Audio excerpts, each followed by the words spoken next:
कहा जाता है कि स्वयं शिव जी ने कुंजिका स्तोत्र को सिद्ध किया था। इस सिद्ध कुंजिका स्तोत्र के श्रवण मात्र से ही उत्तम फल की प्राप्ति होती है, जिसके मंत्रों के प्रभाव से ही देवी का व्रत सफल होता है। तो आइए श्रवण करते हैं सिद्ध कुंजिका स्तोत्र पाठ।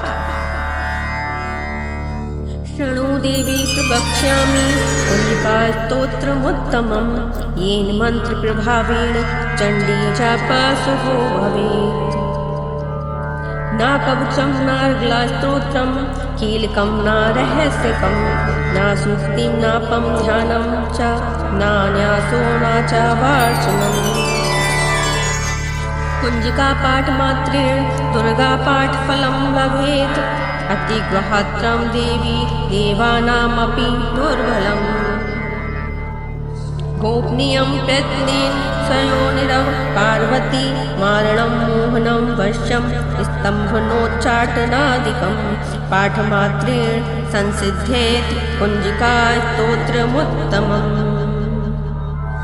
अथ मन्त्रम्। ॐ ऐं ह्रीं क्लीं चामुण्डाय विद्ये। ॐ ग्लौं हुं क्लीं चूं सः ज्वाले ज्वाले ज्वल ज्वल प्रज्वल प्रज्वल। ऐं ह्रीं क्लीं चामुण्डाय विद्ये। ज्वल हं सं लं छं फट् स्वाहा इति मन्त्रः। नमस्ते रुद्ररूपिणे, नमस्ते मधुमर्दिनी, नमः कैटव्यहारिणे, नमस्ते महिषार्दिनी, नमस्ते सुमहन्त्रे च निशुम्भसुरघातिनी। जागृतं हि महादेवी जपं सिद्धं कुर्ष्व मे। ऐंकारी षष्ठरूपाय ह्रींकारी प्रतिपालिका, क्लींकारी कामरूपिणे बीजरूपे नमस्तुते। चामुण्डा चण्डघाती च यैकारी वरदायिनी, विच्चे चाभ्यता नित्यं नमस्ते मन्त्ररूपिणी। धाम धीं धूम धूर्जटाय पत्नी वां वीं भूं वागेश्वरी। धाम धीं धूम धूर्जटेह पत्नी वां वीं भूं वागेश्वरी। क्रां क्रीं क्रूं कालिका देवी, शां श्रीं शूं मे शुभं कुरु। हुं हुं हुंकारूपिणे जं जं जं जम्बनादिनी। भ्रां ह्रीं भूं भैरवी भद्रे भवान्ये ते नमो नमः। अं कं चं तं तं पं यं शं वीं दूं ऐं वीं हं छं धिजाग्रं धिजाग्रं तोटे तोटे दीप्तं कुरु कुरु स्वाहा।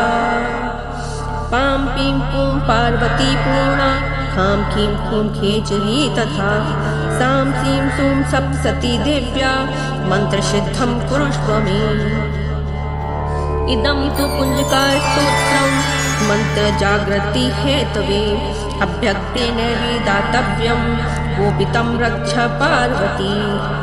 यस्तु कुंजिकया देवी हीना सप्तसतीं पठेत्, न तस्य जायते सिद्धरणे रोदनं यदा।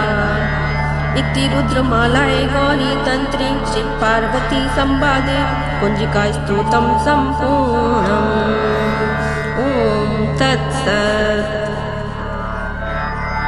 शृणु देवी प्रवक्ष्यामि कुंजिका स्तोत्रमुत्तमं, येन मंत्र प्रभावेण चंडी जापासुहो भवेत्।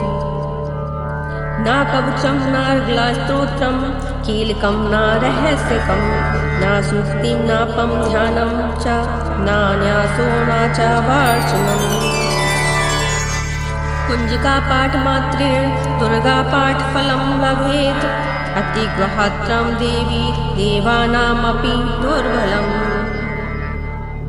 गोपनीयं प्रयत्नेन स्वयोनिरव पार्वती, मारणं मोहनं वश्यं स्तम्भनोच्चाटनादिकं, पाठमात्रेण संसिद्धेत् कुंजिका स्तोत्रमुत्तमम्।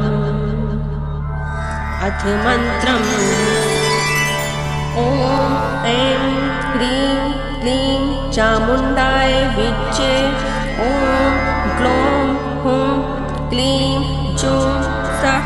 ज्वाले ज्वाले ज्वल ज्वल प्रज्वल प्रज्वल। ऐं ह्रीं क्लीं चामुण्डाय विद्ये ज्वल हं सं लं छं फट् स्वाहा इति मन्त्र। नमस्ते रुद्ररूपिणे नमस्ते मधुमर्दिनि नमः कैटव्यहारिणे नमस्ते महिषार्दिनि नमस्ते सुमहन्त्रे च निशुम्भसुरघातिनि। जागृतं हि महादेवी जपं सिद्धं कुर्ष्व मे। ऐंकारी षष्ठरूपाय ह्रींकारी प्रतिपालिका क्लींकारी कामरूपिणे बीजरूपे नमस्तुते। चामुण्डा चण्डघाती च यैकारी वरदायिनी विच्चे चाभ्यता नित्यं नमस्ते मन्त्ररूपिणी। धां धीं धूं धूर्जटा पत्नी वां वीं भूं वागेश्वर।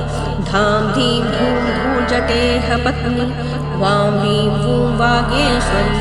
क्रां क्लीं क्लूं कालिका देवी शां श्रीं श्रूं मे शुभं कुरु। हुं हुं हुंकारूपिणे जं जं जं जम्बनादिनी। ह्रां ह्रीं भूं भैरवी भद्रे भवान्ये ते नमो नमः। अं कं चं तं तं पं यं शं वीं दूं ऐं वीं हं छं धिजाग्रं धिजाग्रं तोटे तोटे दीप्तं कुरु कुरु स्वाहा। पां पीं पूं पार्वती पूर्णा खां खीं खूं खेचरी तथा। सां सीं सूं सप्तसती दिव्या मन्त्रसिद्धं कुरुष्व मे। इदं तु कुञ्जकास्तोत्रं मन्त्रजागृति हेतवे अभ्यक्तेन विदातव्यं गोपितं रक्ष पार्वती। यस्तु कुञ्जकया देवी हीना सप्तसतीं पठेत् न तस्य जायते सिद्धरणे रोदनं यदा। इति रुद्रमालायै गौरीतन्त्रे शिवपार्वती संवादे कुञ्जिकास्तोत्रं सम्पूर्णम्। ॐ तत्सत्। शृणु देवी प्रवक्ष्यामि कुञ्जिकास्तोत्रमुत्तमं येन मन्त्रप्रभावेण चण्डी जापः शुभो भवेत्।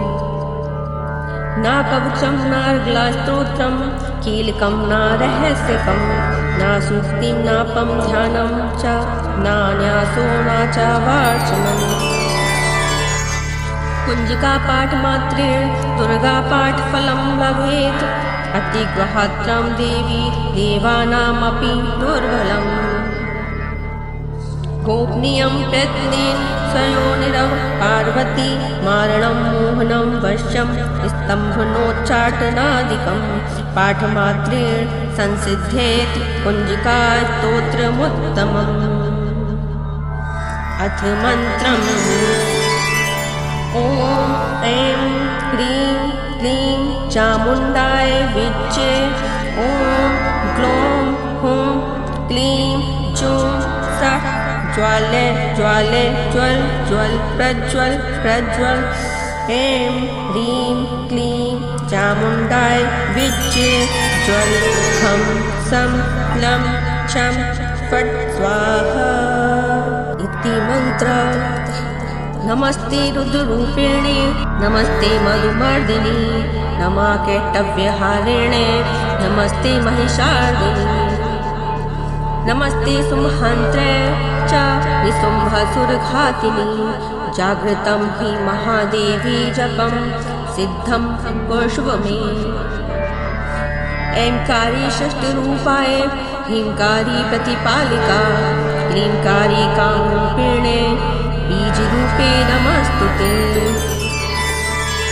चामुण्डा चण्डघाती च यैकारी वरदायिनी विच्चे चाभ्यता नित्यं नमस्ते मन्त्ररूपिणी। धां धीं धूं धूर्जटा पत्नी वां वीं भूं वागेश्वर। धां धीं धूं धूर्जटेह पत्नी वां वीं भूं वागेश्वरी। क्रां क्लीं क्लूं कालिका देवी शां श्रीं श्रूं मे शुभं कुरु। हुं हुं हुंकारूपिणे जं जं जं जम्बनादिनी भ्रां ह्रीं भ्रूं भैरवी भद्रे भवान्येते नमो नमः अं कं चं तं तं पं यं शं वीं दूं ऐं वीं हं छं धिजाग्रं धिजाग्रं तोट्टे तोट्टे दीप्तं कुरु कुरु स्वाहा पां पीं पूं पार्वती पूर्णा खां खीं खूं खेचरी तथा सां सीं सूं सप्तसती दिव्या मन्त्रसिद्धं कुरुष्व मे इदं तु कुञ्जकास्तोत्रं मन्त्रजागृति हेतवे अभ्यक्तेन दातव्यं गोपितं रक्ष पार्वती यस्तु कुञ्जकया देवी हीना सप्तसतीं पठेत् न तस्य जायते सिद्धरणे रोदनं यदा इति रुद्रमालाये गौरीतन्त्रे श्रीपार्वती संवादे कुञ्जकास्तोत्रं सम्पूर्णम् ॐ तत्सत् शृणु देवी प्रवक्ष्यामि कुञ्जकास्तोत्रमुत्तमं येन मन्त्रप्रभावेण चण्डीजापासुः भवेत् न कवचं नार्गलास्तोत्रं कीलकं न रहस्यकं न सूक्तिं न पं ध्यानं च न न्यासो न च वार्चनम् कुञ्जिकापाठमात्रेण दुर्गापाठफलं लभेत् अतिग्रहात्रं देवी देवानामपि दुर्बलम् गोपनीयं प्रयत्नेन स्वयोनिरव पार्वती मारणं मोहनं वश्यं स्तम्भनोच्चाटनादिकं पाठमात्रेण संसिद्धेत् कुञ्जिकास्तोत्रमुत्तमम् अथ मन्त्रम् ॐ ऐं ह्रीं क्लीं चामुण्डाय विच्चे ॐ ग्लौं हुं क्लीं चूं सः ज्वाले ज्वाले ज्वल ज्वल प्रज्वल प्रज्वल ऐं ह्रीं क्लीं चामुण्डाय विच्चे ज्वल हं सं लं छं फट् स्वाहा इति मन्त्र नमस्ते रुद्ररूपिणे नमस्ते मधुमर्दिनी नमः कैटव्यहारिणे नमस्ते महिषार्दिनी नमस्ते सुमहन्त्रे च निशुम्भसुरघातिनी जागृतं हि महादेवी जपं सिद्धं कुर्ष्व मे ऐंकारी षष्ठरूपाय ह्रींकारी प्रतिपालिका क्लींकारी कामरूपिणे बीजरूपे नमस्तुते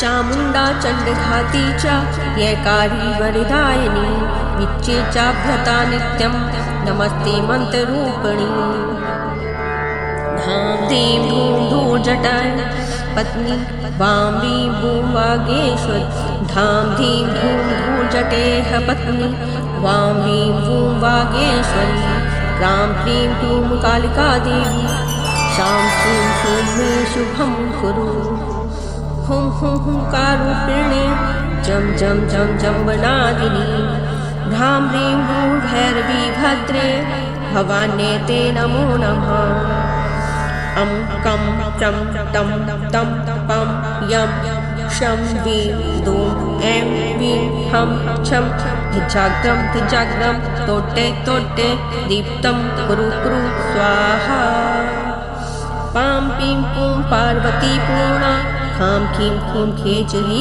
तथा सां सीं सूं सप्तसती दिव्या मन्त्रसिद्धं कुरुष्व मे इदं तु कुञ्जकास्तोत्रं मन्त्रजागृति हेतवे अभ्यक्तेन दातव्यं गोपितं रक्ष पार्वती यस्तु कुञ्जकया देवी हीना सप्तसतीं पठेत् न तस्य जायते सिद्धरणे रोदनं यदा इति रुद्रमालाये गौरीतन्त्रे श्रीपार्वती संवादे कुञ्जिकास्तोत्रं सम्पूर्णम् ॐ तत्सत् शृणु देवी प्रवक्ष्यामि कुञ्जिकास्तोत्रमुत्तमं येन मन्त्रप्रभावेण चण्डीजापासुः भवेत् न कवचं नार्गलास्तोत्रं कीलकं न रहस्यकं न सूक्तिं नापं ध्यानं च नान्यासो न च वार्चनम् कुञ्जिका पाठमात्रेण दुर्गा पाठफलं लभेत् अतिग्रहात्रं देवी देवानामपि दुर्बलम् गोपनीयं प्रयत्नेन स्वयोनिरव पार्वती मारणं मोहनं वश्यं स्तम्भनोच्चाटनादिकं पाठमात्रेण संसिध्येत् कुञ्जिकास्तोत्रमुत्तमम्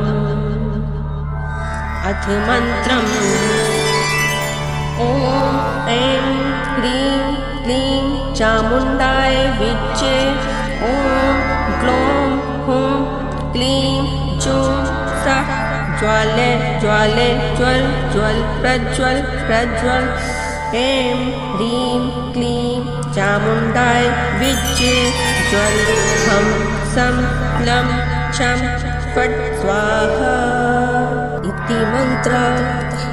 नमस्ते रुद्ररूपिणे नमस्ते मधुमर्दिनी नमः कैटव्यहारिणे नमस्ते महिषार्दिनी नमस्ते सुमहन्त्रे च निशुम्भसुरघातिनी जागृतं हि महादेवी जपं सिद्धं कुर्ष्व मे।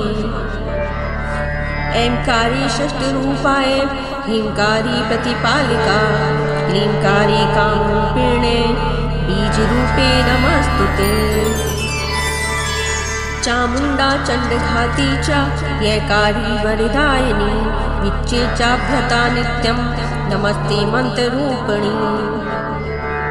धां धीं धूं धूर्जटाय पत्नी वां वीं बूं वागेश्वरी धां धीं धूं धूर्जटेह पत्नी वां वीं बूं वागेश्वरी क्रां क्लीं क्लूं कालिका देवी शां शूं शूं मे शुभं कुरु।